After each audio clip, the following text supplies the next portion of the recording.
অথচ এই কিলার হোয়েলই তো সমুদ্রের 1 কিলোমিটার গভীরে রাজত্ব করে, যাদের দেখে অন্য সব প্রাণী ভয়ে দূরে সরে যায়।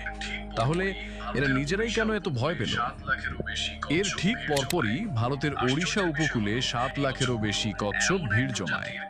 আশ্চর্যের বিষয় হলো, এই কচ্ছপগুলো এমন এক প্রজাতির যারা সাধারণত মেক্সিকোর কাছে সমুদ্রের 150 মিটার গভীরে থাকে। তাহলে তারা প্রায় 9000 কিলোমিটার পথ পাড়ি দিয়ে হঠাৎ ওড়িশা এলো কেন?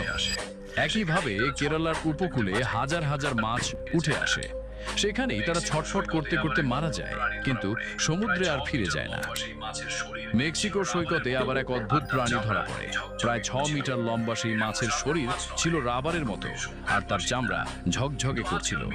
এটা কোনো সাধারণ মাছ নয়, গভীর সমুদ্রের বাসিন্দা।